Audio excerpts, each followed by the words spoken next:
freedom,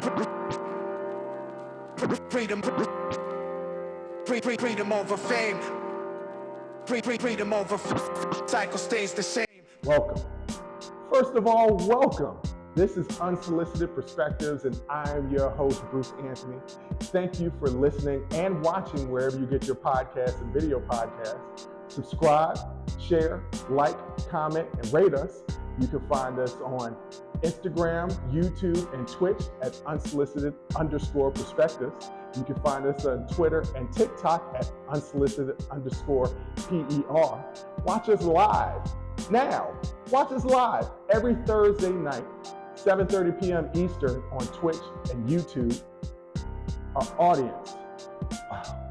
audience continues to grow with each and every episode, and I humbly thank you.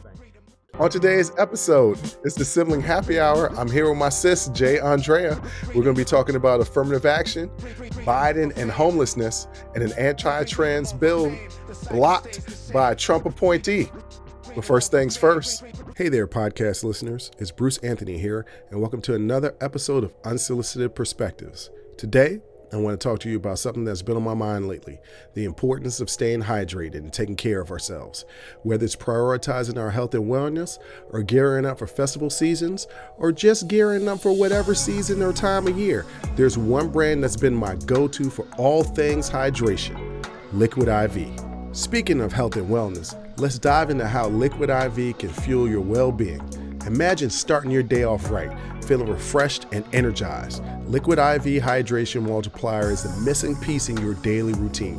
With just one stick, you get 5 essential vitamins and 2 times faster hydration than water alone. It's perfect for those early mornings, pre-workout boosts, moments when you're just feeling run down, or even after a late night or long flights. I absolutely love how convenient Liquid IV is. The packaging makes it easy to bring with me wherever I go. And let me tell you, it's become a vital daily part of my routine.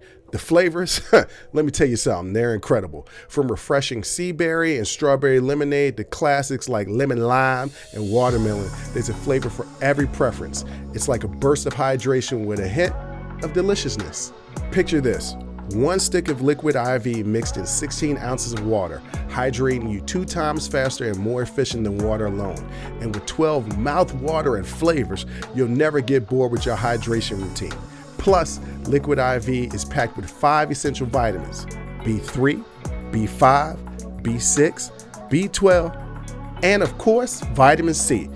It's also made with premium ingredients, non-GMO, free of gluten, dairy, and soy. This is hydration at its finest. But it doesn't stop there.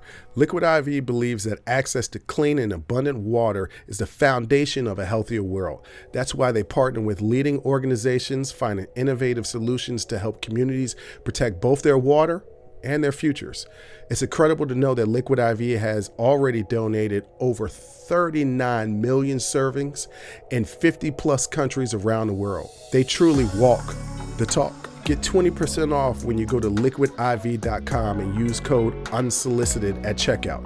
That's 20% off anything you order when you shop Better Hydration today using promo code UNSOLICITED at liquidiv.com. Remember, folks, taking care of ourselves should always be a priority. So why wait?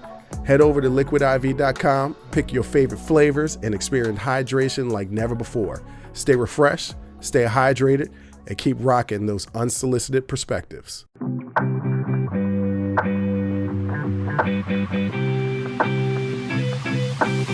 What up, sis? How are you doing? Yeah. So the intro, the reason why my sister asked that, ladies and gentlemen, because I whiffed a couple of times on the intro. I don't typically whiff on the intro. The intro is typically a boom, I go right into it and it's done. But this time it took a couple of takes. I don't know what's going on. I'm flustered today. I got a lot of emotions going on with me today. There's a lot of things happening right now. A lot of stuff going on. Do you want to talk about it? No. We're going to talk about it. We're going to talk about it. So yes, I do want to talk about it. But how are you doing? I'm good. I'm feeling real good. If anybody is interested, I don't know that you are, but I'm down 40 pounds. Boom. Look, somebody actually, a couple of my clients were asking today, how's your sister doing? And I was like, Dad told me that you hadn't been going on the scale because Yes. you didn't want to. And I get that as a fitness professional. I sometimes tell clients, don't get on the scale because Yeah. that weight is you might lose fast and then it'll plateau, or Mm-hmm. it may take a little while to lose and then it just comes off. And I'm like, don't pay attention to the scale. Pay attention to how you feel, how your clothes fit. Right. But 40 pounds, congratulations. If I had a clapping Thank button, I you. think I do have a clapping button on here, but I don't know how to work it. And we're not about to play with this We don't stuff need to right now. experiment with that. That's fine. I don't need that level of validation, but I do feel good. Back pain, loosen it up. I'm noticing I got more endurance, and things like that. So yeah, I'm feeling good. I'm feeling good. Good. If Look at this anybody out out there there. that's wondering. Look at that. My sister out here losing weight. Shit, I need to be. I just said my first S word and my first and only S word. Yeah. I need to be right behind you because I need to peel off a couple of these pounds my damn self. But I've been sick for basically a Yeah. month off and Yeah. on. So I haven't had that opportunity to hit the gym like I want to. But I'm really Right. proud of you because I know you've been hitting the gym. Hitting it. It's Yes. not that hard. It's in my basement, so it's not that difficult. Our brother has really built a gym that I could work out in. Yeah, it's a Yes, real gym down there. it's a Uh, real it's a real pandemic gym. Like if you yeah, can't go to a gym, it's this the gym. yeah. It was supposed to be a fun rec room, but it's become a gym. And Well, so, there's you know isn't there what? plenty of space to put rec Yeah, stuff down? there's still more space. And it's not really finished yet, so it's fine. Yeah. It's fine. And I appreciate it. So Yeah. I'm happy he bought all that stuff so I didn't have to. Right.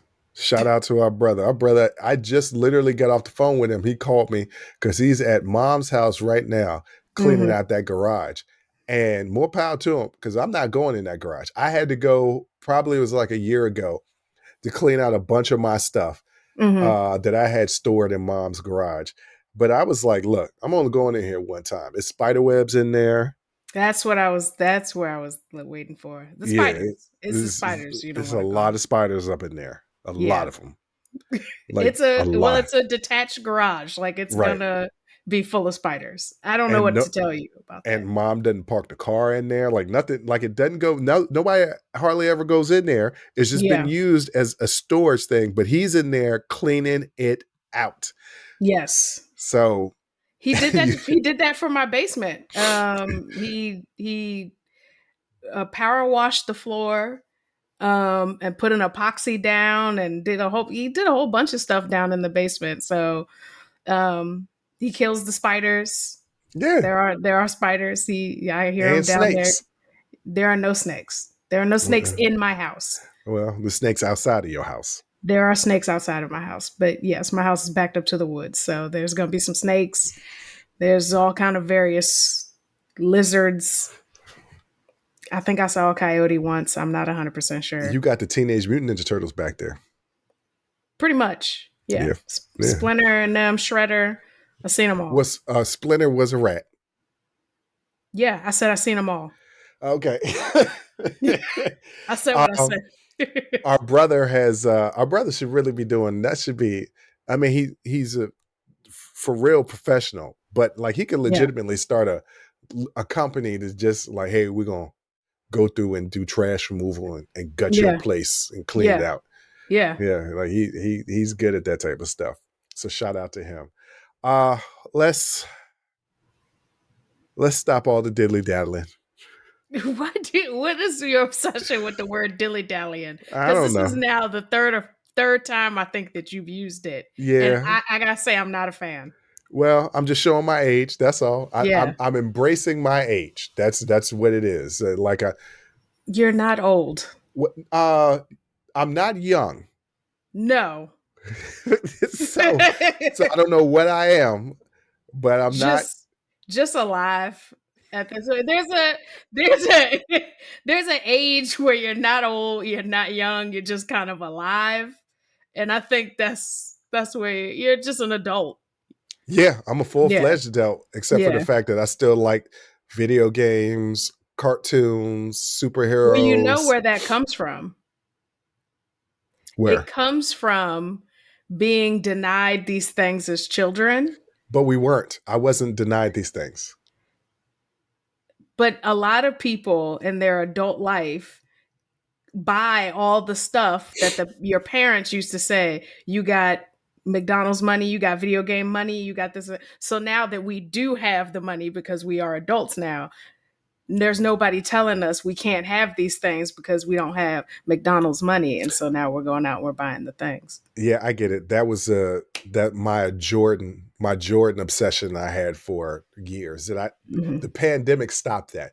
Yeah. What stopped my Jordan addiction was the pandemic. It got harder and harder to get these shoes at regular costs, and I would have to get them at markup of $100, sometimes more. And I was like, you know what? I barely even wear the shoes anymore because I don't go anywhere.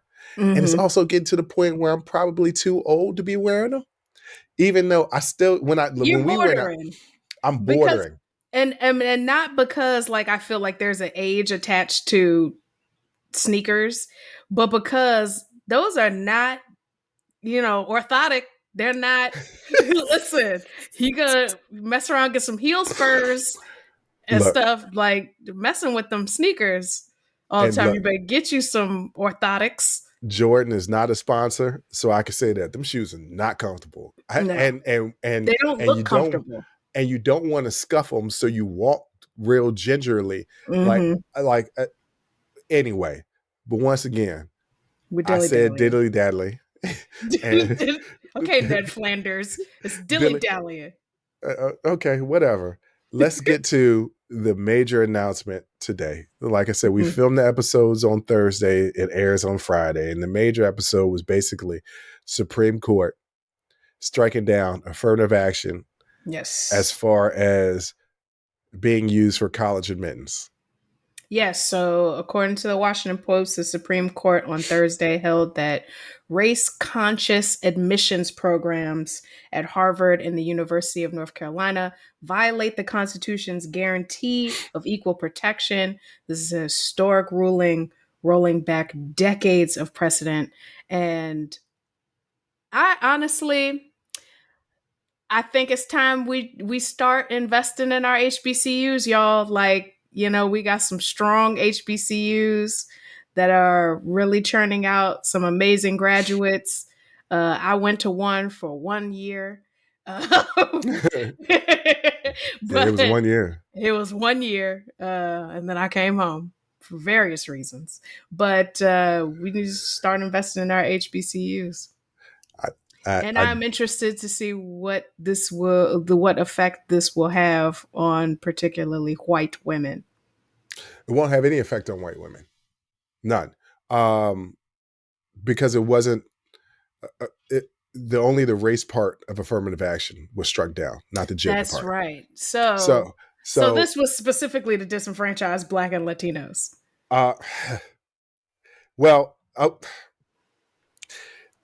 So, ladies and gentlemen, my sister wanted to talk about this issue, and it is an important issue. I want somebody that has a legal background who is unbiased to come on the show to really break down the legal aspects of what's going on here. Because it's complicated. It's extremely, extremely complicated. And we truly don't know what the impact will be. My question is there really going to be an impact on, and you can, when you have the show with your expert, is there really going to be an impact on private institutions? I think when I have that show, when I find the right lawyer, and when I have that show, you should be on, because you have very strong and good questions to ask about this. So let's not focus on the legal aspect of it. Right. Let's focus on the societal aspect of it. So, and let's get to the heart. Let's get to the heart of the issue. And there's several different aspects that I just want to bounce off with you. I got a feeling that this segment is going to run long, and that's okay. Bear with me here, ladies and gentlemen. There's a couple of different ways that I want to attack this argument. I'm going to first start with Clarence Thomas. Okay. He was second in running and writing the dissent. Mm-hmm. And I think it's important to understand his thought process in a lot of things that he does. So in his autobiography, My Grandfather's Son, Thomas says his degree from Yale Law School, he graduated in 1974, was Mm-hmm. never taken seriously because of affirmative action. He harbors a lot of Resentment. animus towards affirmative action because once he got that degree and he's going to law firms for interviews, he got a lot of backlash from white people saying, well, you're obviously not this smart. Mm. You didn't get, obviously you got these grades because of affirmative action, which And that's a affirmative real action, thing that happens. That's a real thing that happens. it is a real, it happened It's to me at it's the the whole University of Maryland. it's the whole point of them bringing the case to the Supreme Court. Well, I'm going to get into Is that in a yeah. minute because there's a lot of people just think there's a lot of behind the scenes stuff going on with this suit. But let's just focus on Black people and affirmative action. Mm-hmm. You went to Maryland. I went to Maryland. I remember distinctly people asking me at Maryland, so like, are you here because like on an athletic scholarship or something? Mind you, Mm-hmm. yes, I am tall compared to the average human being, right? I am tall. But at the University of Maryland, I'm the same height as, shout out to Steve Blake, who was a friend of mine at the University of Maryland. Randomly met him like the first week of school in the lunchroom, just asked him and Drew Nicholas, hey, can I sit here and eat with you guys? And found out that they played on the basketball team. Mm-hmm. They're my height. They were guards, small guards. Steve went on to have a good career in the NBA, really solid player in the NBA. But when you look at it from the standpoint of, did I play there for athletics? I'm a small guard in collegiate and NBA. So to a normal person, I'm tall. But in the grand scheme of things, if you're looking at athletes on this campus, I'm not big. No. You're asking that question because I'm Black. Now, white people will say, because I've brought this up before, and it was like, why do you think they just said it because I was tall? No, because I'm normally tall. If I was 6'8", 6'9", okay, I get it.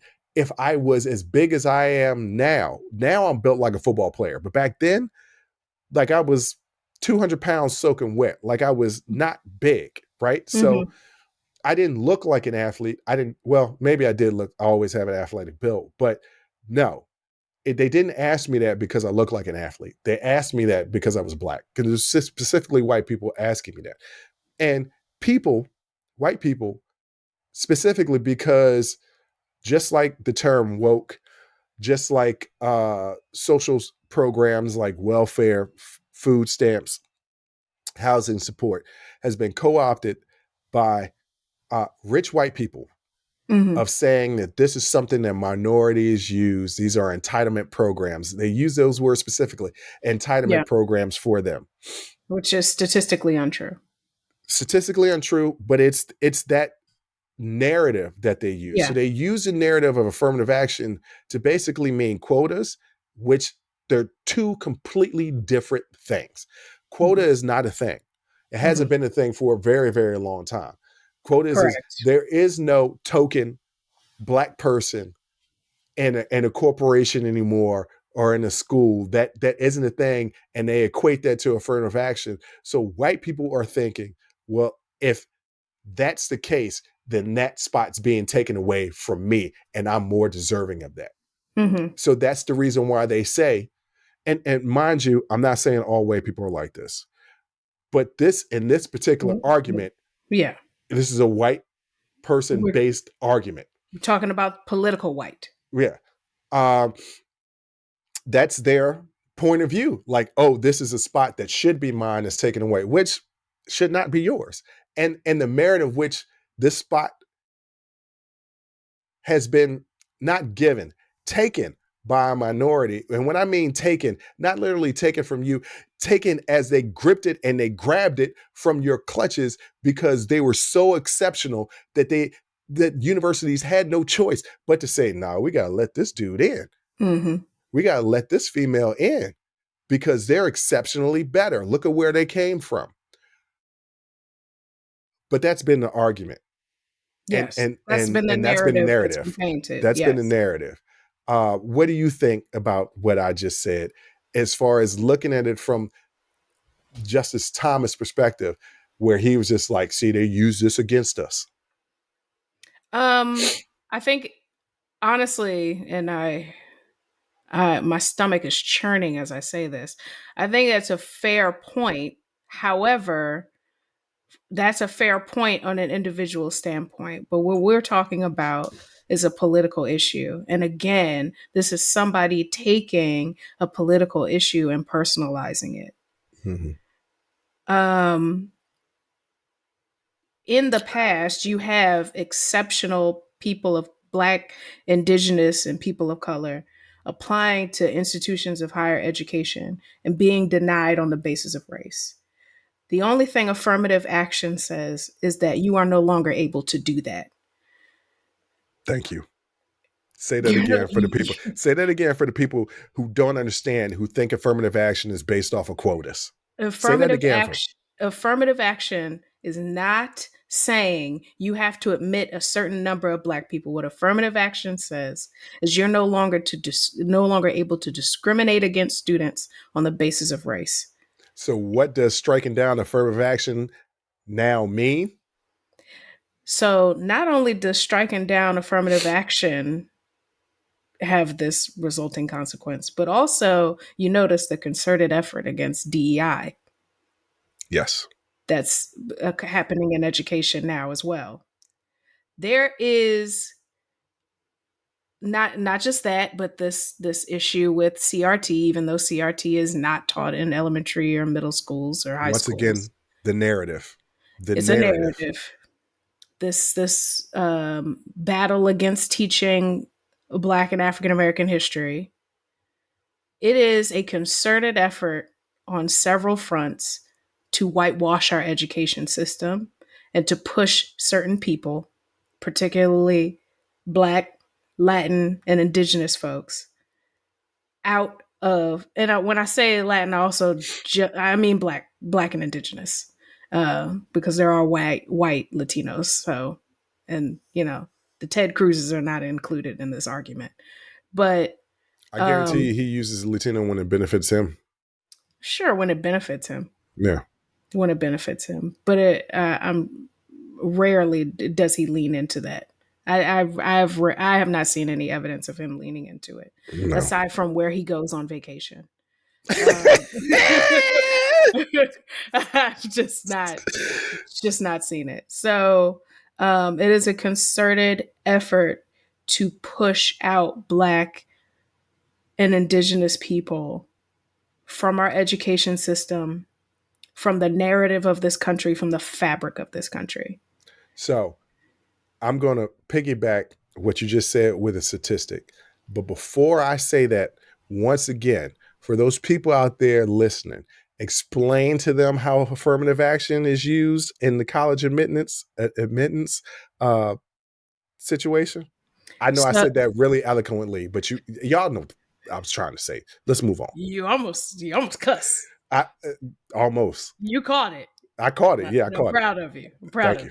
Thank you. So historically, I'll say it again. Historically, you have people of color, Black, Indigenous, and people of color who applied for admission into higher education who were denied solely on the basis of their race. Solely. So affirmative action does what?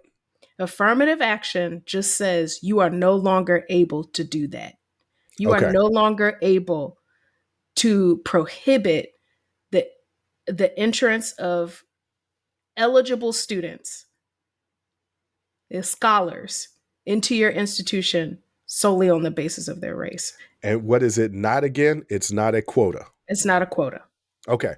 In California, which ended its policies on affirmative action 25 years ago, the studies show that without affirmative action, Black enrollment plummets, Latino enrollment plummets, AAPI enrollment goes up a little bit, and we'll get into AAPI, what that is. AAPI enrollment goes up a little bit, and whites flood the remaining opportunities. Mhm. So what does that mean in the context, Jay, of what you just described, what affirmative action actually is, Yeah. as opposed to what the narrative is? Affirmative action is a protection for Black, Indigenous, people of color. It is protection. It is not a disenfranchisement of white and Asian people. It So for is a those go ahead. people who are going to use those statistics to say, see, when you get rid of affirmative action, more white people get in because less opportunities are taken away from them. That is incorrect, because affirmative action never took away opportunities for white people. What it did was give more opportunities to Black and Latino people, because now they could not be discriminated against based on their race. That's the reason why when you take away affirmative action, you see a decrease in enrollment for Black and Latino people, and you see an increase in enrollment for white people. Why? Because now What you can discriminate against them based on race. right. And so what I would like to know in that statistic is what are the rates of applications? Is it still the same number of Black and Indigenous people applying to the universities, but not gaining admittance? Yeah, I don't really have that statistic out here, so you just hit Right. me for But I you mean, just no, you I just hit me mean, for a I'm just loop. putting that question out Yeah, into the yeah. ether. Oh Lord, you know what? We're gonna get back on this just by putting that question out in the Oh ether. And man. you know what you just did. You know what you just did.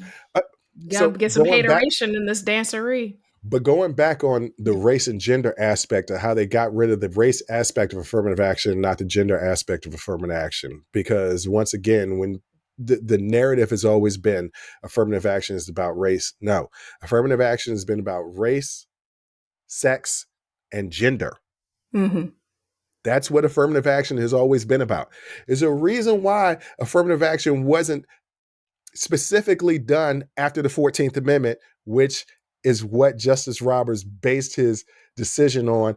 And I'm not going to get into that. I'm going to get into that with a legal expert to really break that down for me. But affirmative action was implemented in the 60s. Mm. In the 60s, during the civil rights movement. You know what's also going on during that movement? Women's rights. Yeah.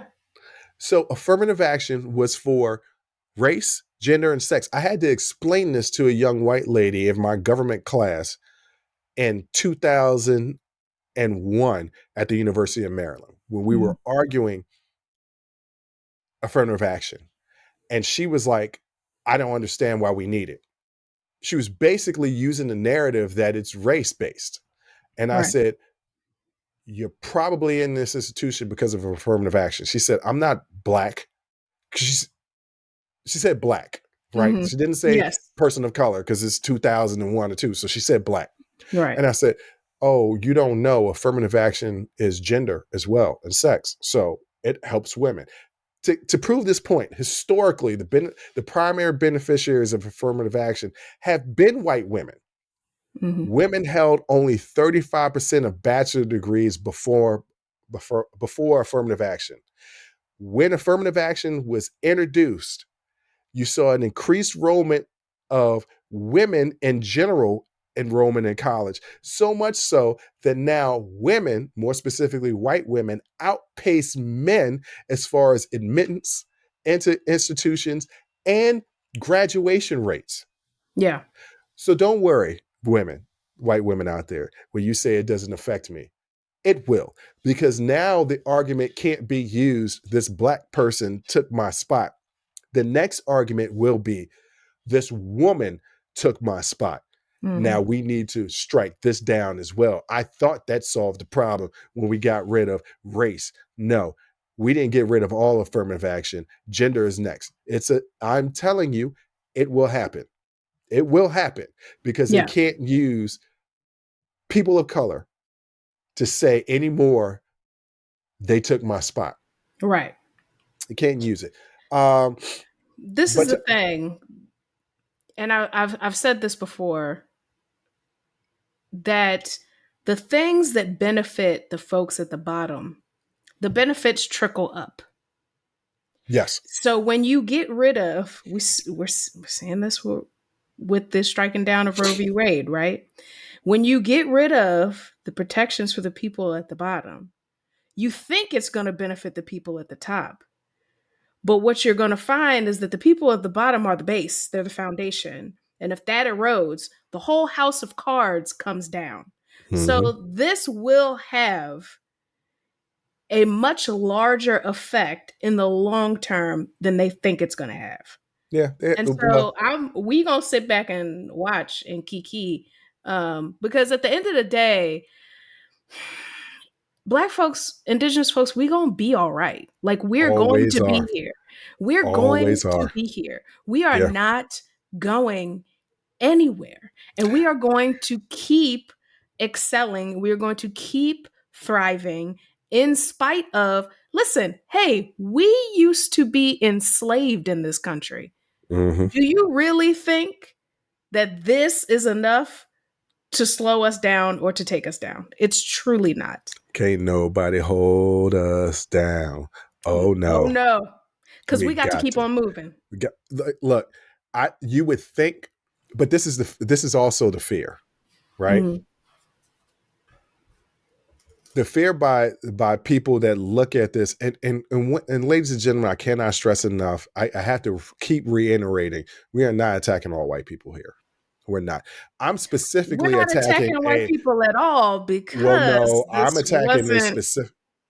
this wasn't brought by white people. Nope, it was It, brought by white people. it It was was. behind. Yes. Yeah, Well, behind the scenes. you Hold and on. I know that. Yep. All right, look, ladies and gentlemen, this segment is running long.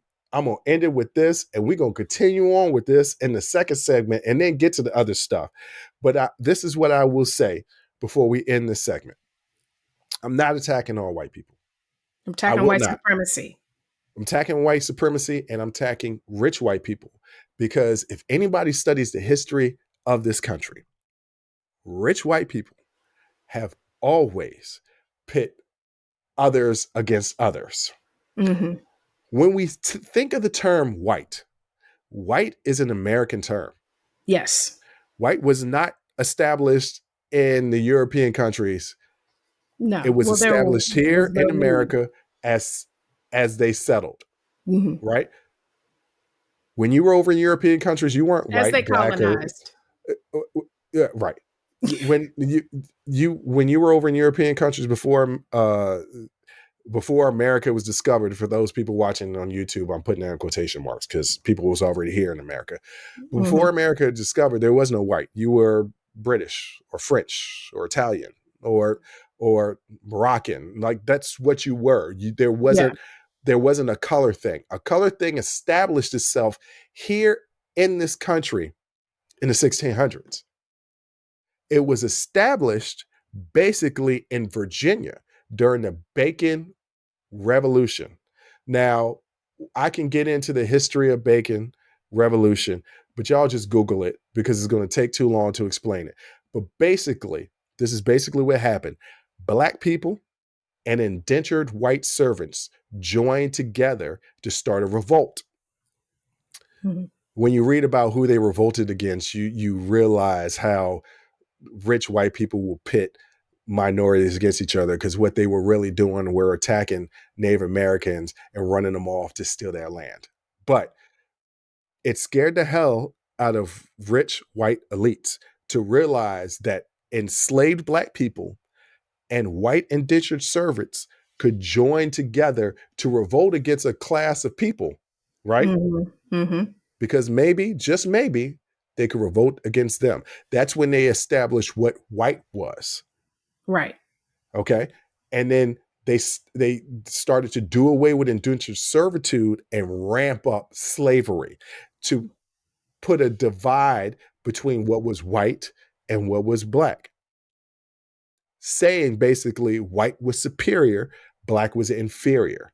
So it Right. didn't matter if you were a poor white person, you always felt that you were more inferior than a Black person, despite the fact that when Black people were freed, poor white people and Black white people were in the same boat. They had more in common than poor white people had with rich white people. Yeah. But rich white people always had the narrative to say, well, you're white. You're better than them. They're taking your jobs. Does that sound familiar? Does that Yeah. sound like what's happening right now with the invasion? Once again, quotations, with the invasions of migrants. They're taking your jobs. They're not Mhm. taking your jobs. No. Rich white people, once again, are telling you what the narrative is. So I'm not attacking white people. I'm not attacking white people as a whole.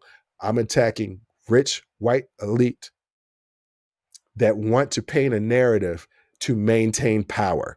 And that's what's been happening in this country since the beginning of its quote unquote discovery.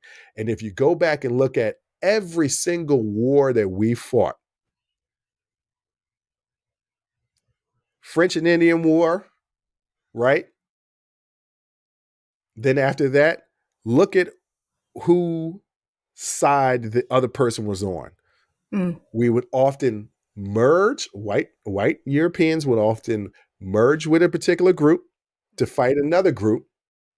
And then the next war was against the group that they merged with to further divide. Mhm. Go do a Google search, Wikipedia of all the US wars. And it's they were our partners once, now we're fighting against them. They were our partners once, now we're fighting against them over and over and over and over and over, all the way up to the Civil War. And ladies and gentlemen, we ain't done with affirmative action. We will continue on in the next segment. Quit being born with your lazy ass, just eating dinner and watching TV every night. We're going to change it up tonight. Next time, pull out a Wongo puzzle and enjoy the conversation and fun that happens when people puzzle together. Wongo is a perfect balance of good challenge without being so hard you stop talking to each other and leave your family forever. I know I'm close to that almost every time me and my family get together. Trust me, once you try Wongo, you'll never go back to that boring, old-ass jigsaw puzzle. They are 100% wooden pieces, so they'll last forever. Each piece is hand-drawn, so no two pieces are the same, and you'll discover some fun whimsy pieces as you work through it. They come in a custom wooden box, which is perfect for storage and gifting. With stunning designs and unique shape, Wongo puzzles are a cut above the rest. I love doing the snow globe puzzle myself. It was great to pull out a puzzle and be done in a night and not have to worry about it being on the table for a week. Well, not on the table, on the floor. And definitely not for a week because crypto would mess it up. So what are you waiting for? Go to wongopuzzles.com and pick your puzzle today. And be sure to use the promo code UNSOLICITED to get 10% off your order. This is the most fun you've had with a puzzle, guaranteed, or your money back. Go to wongopuzzles.com and use code UNSOLICITED to get 10% off your order and get puzzling right now.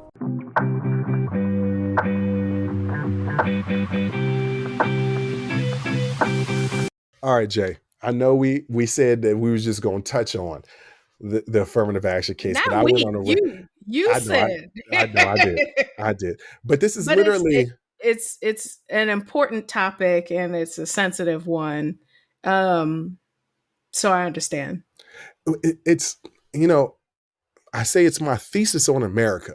Mm-hmm. Everybody talks about, Trump is running the deep state and this and that. And it's like, you're part of the deep state because what they talk about as in controlling this country are really the rich elite.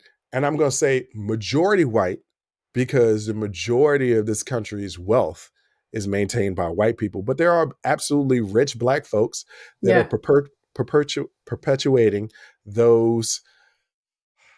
White supremacist ideals. Yes.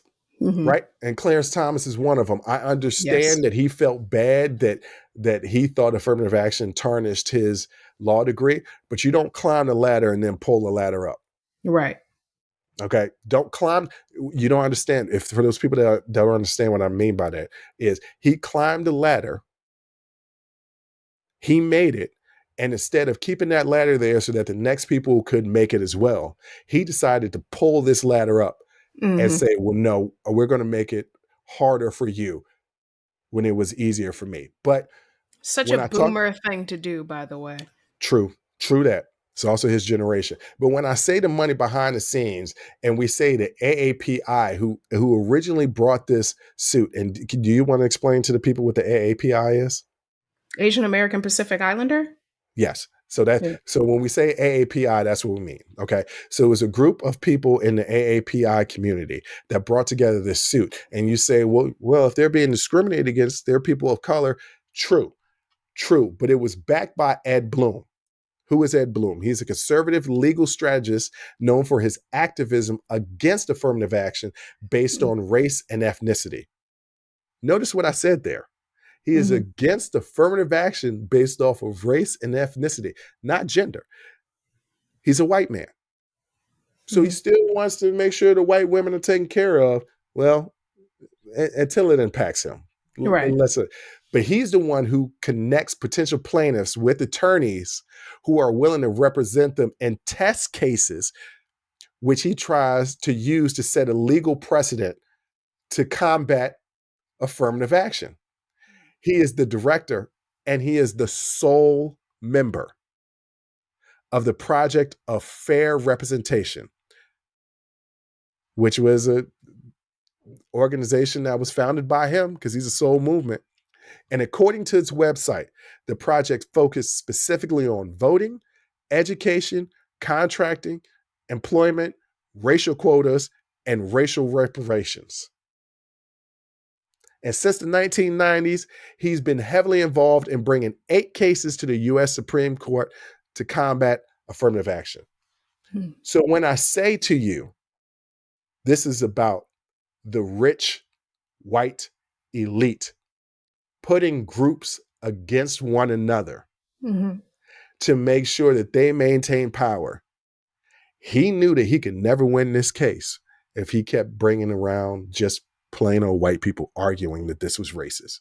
So what Right. he did is he chose people in the AAPI to bring about Mhm. this case because they're people of color, technically, as far as the United States is concerned, and Mhm. they're being discriminated against. And that's how money and power influence policy in this country. Which is absolutely ridiculous because the guy's position, I forgot his name, whoever the kid was who brought it, who is the lead plaintiff in this suit, is that he got like nearly a perfect score on his SAT, or he got a perfect score and he had a 4.1 million GPA or whatever, and he applied to MIT and Caltech and all these places and he didn't get in.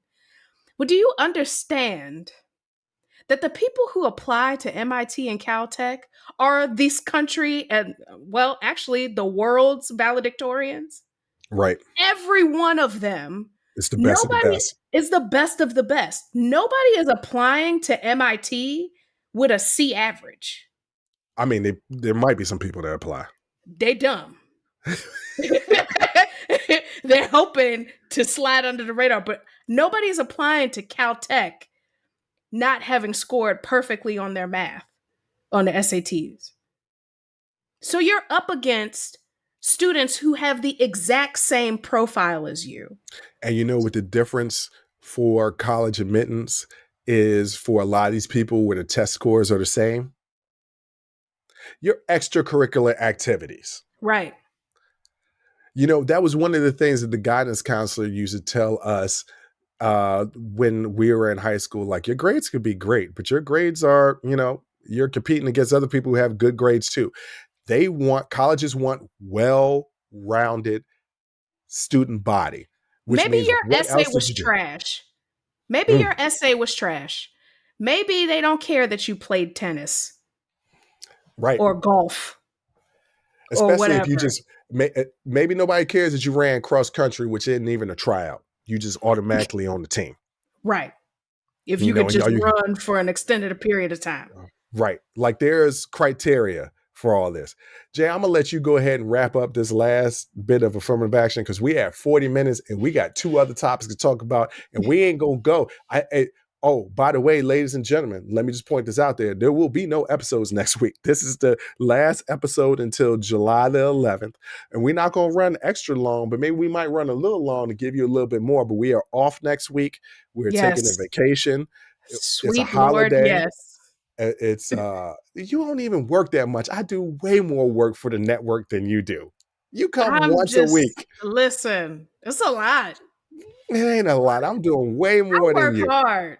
I I don't didn't work. say that you. I I didn't don't. say you. Yeah, I work kind of. I do work. Well, I'm taking a miniature vacation. For those of you that know that listens to the podcast, my birthday is coming up. It's also the 4th of July. I'm going to chill. I'm going to take a little break. But don't worry, we'll be back that Tuesday 11th with another interview, and then back with the Sibling Happy Hour, which would be the 14th, I guess. Yes, it'll be the 14th. I don't know because I don't Yeah, know it'll be the 14th. calendars. Tuesday is Yes. the 11th. Yeah. Friday will be the 14th. Yeah. But I'm going to let you have the last parting shots because I just said everything I had to say about affirmative action. And it was a lot more than what I originally intended. Yeah, I mean, it's the whole damn show. You said we were gonna touch on it. No, I really don't. I really don't have that much to say. But the true test will come with these colleges and universities, and that just because you don't have the law hanging over your head doesn't mean that you should change anything about your admissions policies. Mm-hmm. Ultimately, you're not controlled unless you're a state school, but I'm specifically talking to private institutions. Like, you are not controlled by the state. You're not controlled by the federal government. You can still say that we are not going to use race as a determining factor to exclude people. There you I go, notice right there. I did not say we're not going to use race to include people. We're not going to use it to exclude them. There you go. Preach. And if you notice that you're still getting the same number of applications from Black and Indigenous students, but the enrollment numbers aren't matching the spread of the data from the number of applications. If you notice that your student body is no longer representative of this country as a whole and the way that it looks culturally, then you need to decide what kind of institution you're trying to run. Hell yeah. That's all I have to say about that. Preach. All right. We're not going to do a segment break. We're going to roll right into homelessness. Yes. The Biden administration announced more than $3 billion in funding to tackle homelessness with a focus on veterans. I have a lot to say about this, but I'm going to let you take the lead on that since I talked so much about the affirmative action. No, go ahead. Well, no, I mean, I guess I don't have a lot. This is cool. Like we always say, support the troops. Yes. We always say support the troops. But when people say support the troops, it's just giving more money to the actual military and not actually supporting the veterans. And this is good because I read something last year that the VA got something like 2,400 people veterans that were homeless in the homes. And there were still like 400 people that for 24,000, and it was like 421 actually was homeless after a year or something like that. But still, it was getting these veterans out of being homeless. And if you talk to homeless, if you don't step over them and actually acknowledge them, you'll find out a lot of them fought for this country. A lot of them are veterans. Yes. A lot of them. Well, the VA actually said that they're on track to rehouse 38,000 veterans this year. That's right. So, beautiful. The funding is going into supporting rehousing efforts. They have a housing first priority, right? Their main priority is to get veterans housed and then follow up with support services or what they call wraparound services, which is healthcare assistance, substance abuse assistance, counseling, job training, because what they found is those support services are much cheaper once the person has already been housed. Mhm. And in my opinion, it's easier to keep them in permanent housing if you're providing these support services. So Right. the funding is going towards rehousing, but it's also going towards things like rental assistance, like I said, these support services. It's funding for legal services to represent homeless populations and like renter tenant disputes, job assistance, things like that. So it's really going to be a comprehensive approach, because when I was first reading about it, my concern was, how are they going to address the mental health and addiction aspect of Mhm. homelessness, especially among the veteran population? But they are making a concerted effort to also include these wraparound services. And there was actually, through these programs, through HUD and the VA, a 55% reduction in veteran homelessness in 2010. Of course, it stalled under Trump. But Trump supports the troops. He does not. Well, I guess, maybe he supports the troops, but when you're no longer a troop and you're a veteran, right. Then he don't give a damn. but I guess I can't that's make you know I what? can't make a judgment about that. I never thought of the wording of it. Support the troops. Hmm. Like they support you when you actually fighting. When you are a troop, yes. But when you ain't fighting no more, Mm. they don't really support you. Nobody really. The only person I know that's out there really fighting for veterans, John McCain, who's no longer fighting for veterans, but he Yeah, was. He was. right. Rest And in power. John Stewart. If your name is John, you out there fighting for You veterans. out there. You You out out there. there. But there's a renewed push under Biden. Biden actually has a goal. It's called All In, the Federal Strategic Plan to Prevent and End Homelessness through the U.S. Interagency Council on Homelessness. He has a goal, a very lofty goal, of reducing homelessness by 25% for all Americans by Mhm. 2025. So, It's a lofty it's goal. very it's lofty, but it's very encouraging. But this goes back to our conversation on homelessness. I don't remember if it was the last episode or if it was 2 weeks ago, but when we were talking about homelessness, you were saying, you got to pump money into this thing. You got to pump Hmm. resources into this thing. And here is President Biden Hmm. pumping money and resources into this thing. And I like the way that they framed this, right? Like, let's look at the political way that he framed this. In order to get $3 billion, allocate $3 billion of funds, especially when we were just in a budget fight a few months Hmm. ago, right? Right. To order to allocate this amount of money, he specifically first thing he says is veterans, Yes. veterans, veterans, veterans, veterans, and then in the back end he is like all homelessness. Right. So when you say something like, hey, we're going to help veterans, who the hell is going to say, well, no, I don't agree with that? It's very unlikely that you'll have a partisan fight Right. And when it comes his to focus, veterans. but don't let me like sugarcoat that. We absolutely like, I don't like to put hierarchies on who should get help first, Hmm. but like, I'm one of those people. If you fall for this country, you did something that I'm not capable of doing. Oh, I'm capable Same. of doing, I'm not willing to do it. Yeah.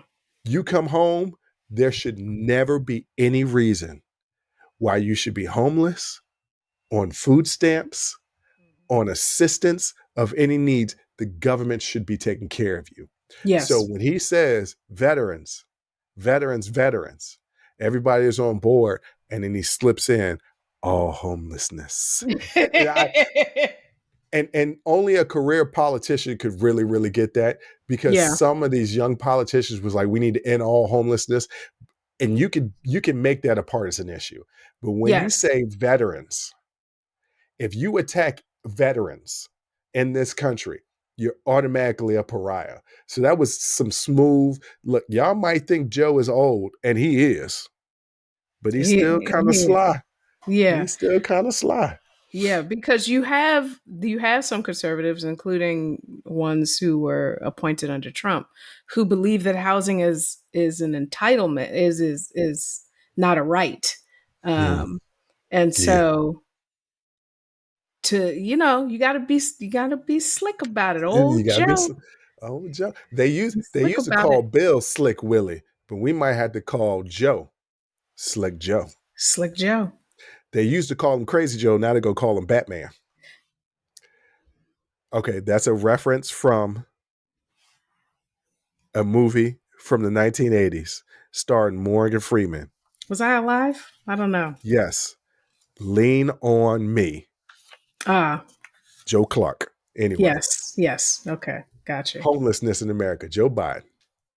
You got any more things you want to talk about as far as that? This show is going to be disjointed because I'm already on vacation, ladies and gentlemen.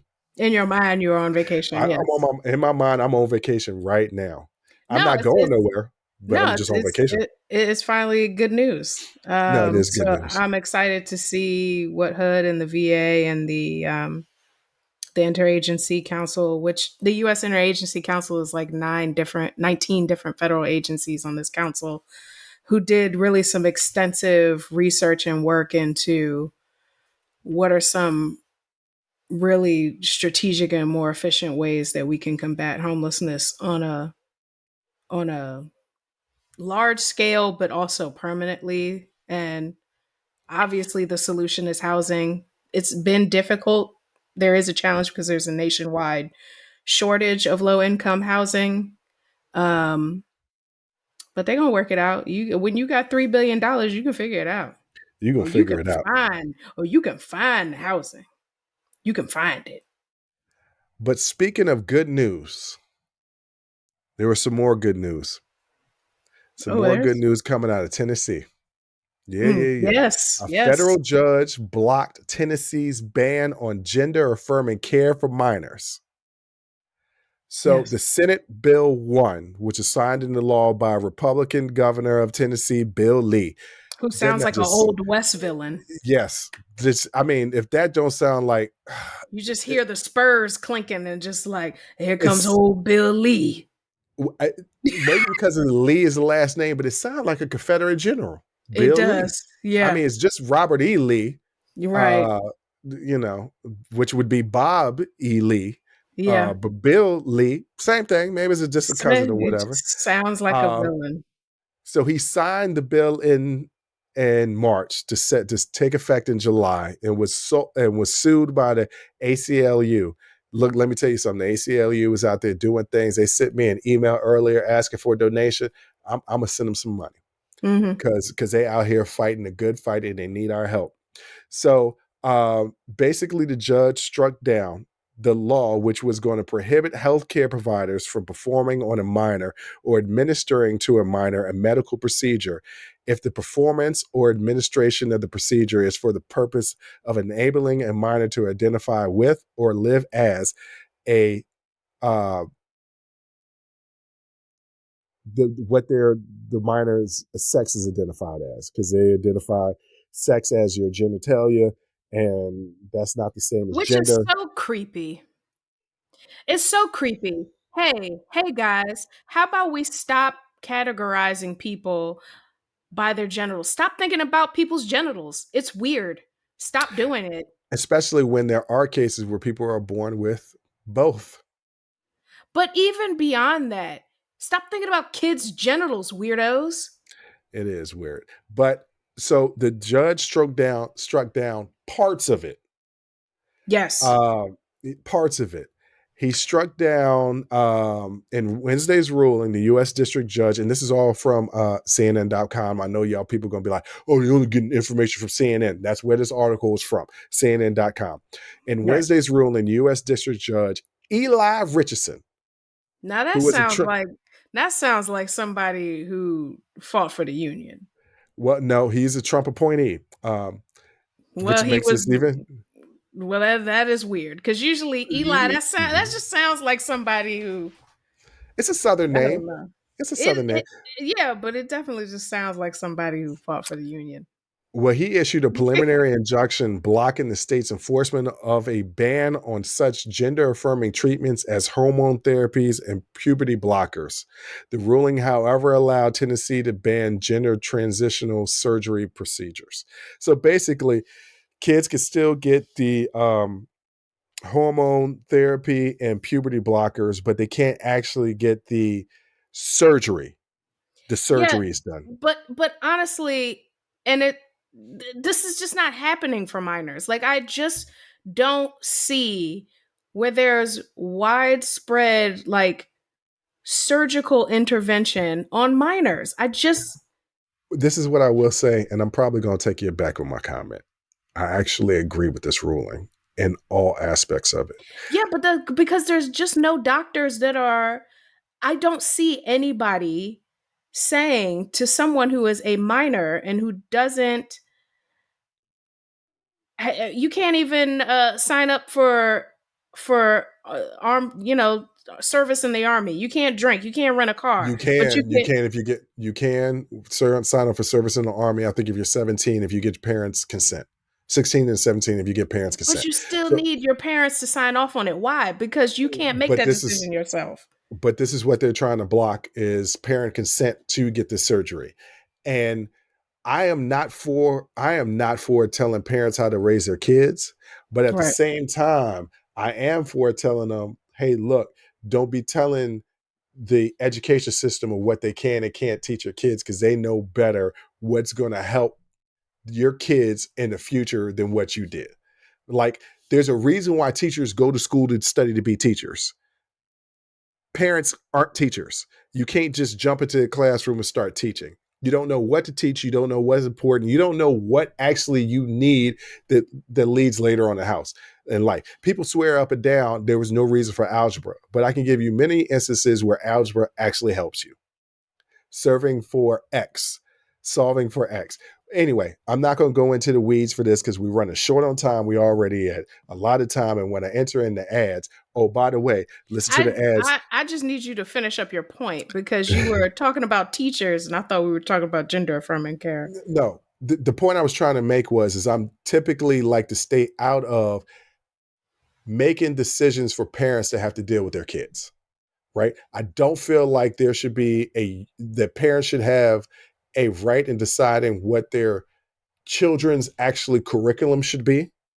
I Mm-hmm. don't think that the government should be deciding what parents can and can't do with their children, right? Because where does it end as far as what you can decide with your children with their bodies?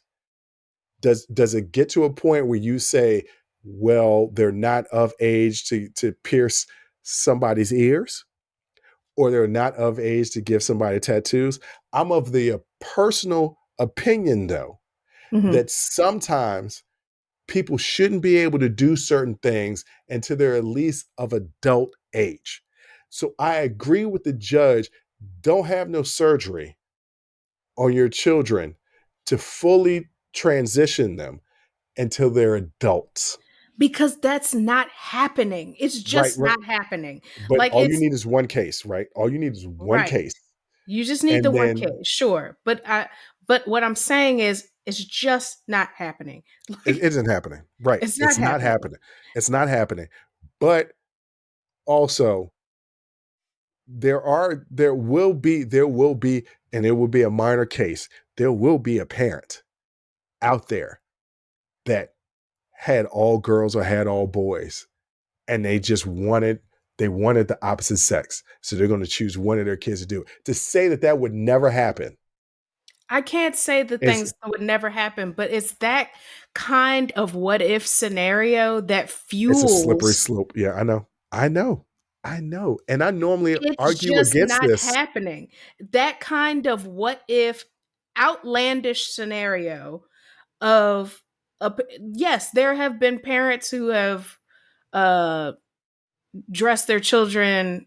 I hate saying dress their children because clothing is not gendered, but dress their children as the opposite sex or something like that. Yeah, that okay. Has But there as been any far as cases out there where parents have allowed children to get tattoos? Yes. Okay. But That's the that's point not I'm the making. same. That is not a life or death situation. Getting No. gender affirming care is a life or death situation. I'm not opposed to the gender affirming care. I'm not opposed to the hormone therapy. I'm not opposed to the puberty blockers. What I'm opposed to is it having the actual transition surgery before you are an adult. But It's not that's happening. not happening. It's not happening. But I am opposed to that. Just like I'm opposed to anybody getting a tattoo before 18. Right? I feel like semi-permanent conditions. And even when you have the surgery to completely transition, you can have the surgery to transition back. You can. Uh, it's not the same, but you can. You can get a tattoo. You can get it removed. You can, but it's not the same, right? Anything that is permanent, semi-permanent, I feel like you got to be in the. If you can't go fight and die in a war, which by the way, 18, you should also be allowed to drink. That's a different discussion. I feel Yeah, like if 18, I can hold a gun and fight for my country, I should be able to have a right? freaking That's drink. a different discussion. But if at 18, I feel like, okay, you want to do what you want to do, or you feel this is right for you, this is your choice. Absolutely. But our minds aren't, mm, I'm trying to, I think here's what I yeah, think. clean this up for me because I'm messing up. I'm Here's going what down I a slippery think. slope. Yes, you are. I think that this conversation requires a trans person. Yes, Neither it does. It and does. and so neither one of us are qualified to speak on their behalf. You're right. So, It's like white people talking about affirmative action. right. So yes, this is good news. That bill really painted a broad brush for what is considered gender affirming care. Like when you read it out, that was a broad stroke. Well, that's what they're doing. And They're that's attacking yeah. trans people. There are 12 different states that have anti-trans bills in the works Yes. already. So if you live in one of them states and you're thinking about moving, now is the time. That's your call to action. But There's a lot of people that go ahead. I think the judge was smart Hmm. in in blocking the ban for gender affirming treatment, which is actually happening Hmm. That is. and is actually necessary. I was And just bringing up the fact, my argument was that people should not make a choice that is permanent or semi-permanent until you're like 18. I think that is between that person, their healthcare professional, and their parents. Yes. I mean, there's exceptions to every rule, right? Right. But I'm just But saying, just in I think generally if speaking. we're talking about protecting children, we also have to talk about the increased rates of suicide among trans and gender nonconforming and non-binary children who don't get a chance to express their gender identity the way that they want to. Yeah, you're right. We really need a trans person Yes. on here so that they can explain to me, if you get the hormone therapy and the puberty blockers, what is your emotional state at that point if you haven't before getting the actual surgery to completely transition? Well, what you have to also understand is that a majority of trans people do not surgically transition. That's true as well. That's not always the end result of that journey. So Well, again, like I said, this conversation yeah. requires a trans person Look, to speak. if you're a fan of this show and you're a trans person, please contact us, please, because I have been speaking about trans rights, but I have. This is a crass way of saying it, but I have no dog in the race. I'm just Mhm. a supporter, but I'm not trans. I actually don't know anybody that's really trans. Mhm. I don't have any trans friends. So contact us. Come on the show.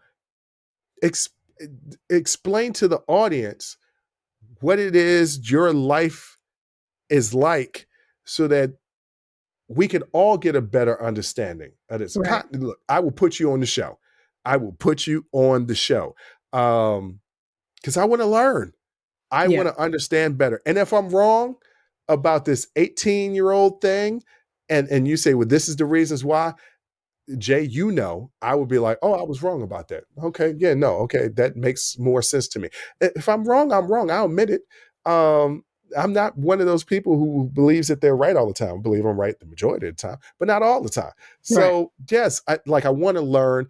I want to bring you to my audience so my audience can learn, because we're all ignorant to things that we don't know a lot about. And I can read, but that's still not as good as getting it from a person that's actually living and experiencing it. Yes. There's So that's all I'm there's saying. no substitute for knowledge gained through experience, the lived experience. So yeah. But this is a good thing. This is a good thing that struck down in Tennessee, Yes. in the South. Yeah. And how you spell the South on that one, Alan, is SOUF. F. Yes. Yes, South. South. Yeah. But on that note, Jay, you got anything else you want to add to this? No, that was all I had in my notes. Yeah, that was. We had a jam-packed show. It was a good news week. It was a good news day. Everything literally happened today. Happened today. So we're pretty lucky. We had a lot to talk about. So this is just another reminder that we're off next week, but we'll be back January 11th. Also, Liquid IV. I mean, July 11th, not January. We ain't taking that much time off. Not that much time. Also, get 20% off Liquid IV when you use Unsolicited at checkout. Get 10% off Wango Puzzles when you use Unsolicited at checkout. That information will be in the description section of both the YouTube and both the video and audio descriptions. There are sponsors now, so rock with them. Go and purchase that stuff. Support the podcast. I use Liquid IV. I was about to say hydration IV, but that's not what it's called. No, liquid. I actually use Liquid IV, and it's tasty, and I use it before my workouts. So Liquid IV is the ish. Yeah, I'm just gonna say I use that too in my personal life. But Jay, what do you want to say to the people before our brief vacation? Yeah, we'll see you when we get back. We are going to enjoy this. We are going to enjoy this time off, but we will be back, so don't worry. Yeah, my sister is out here talking like we don't like doing this. No, we love doing this. We love doing this. Yeah, love doing this. But do we also love vacation? I don't know anybody who would say that they don't. Yeah, right. Right. And just by the way, though we will not be releasing any podcasts next week, subscribe to our YouTube page, because there will be a bunch of videos that you can only get on YouTube dropping next week. So if you're missing us and missing some of our content, don't worry. There'll be content dropping on our YouTube page. We went over 100 subscribers. We only need 900 more. So don't say it like that, but it's true. I mean, to hit triple digits, like, that's dope. Because I don't know 100 people, so I know that it's literally people who are just fans of the show and following the show. Because I know like 3 people. Yeah, and I know two of them are my brothers. So I appreciate everybody who likes and subscribes and all of that, hits that notification bell and sees all the content that we put out. That's right. And share, like, subscribe, comment, share. Let the people know out there this is a week to catch up on all the podcasts. Everybody's going to be on vacation for July the 4th. Thank you for listening. And on that note, I'll holler. Thank you for listening to Unsolicited Perspectives with Bruce Anthony. Please subscribe, like, comment, share, and donate.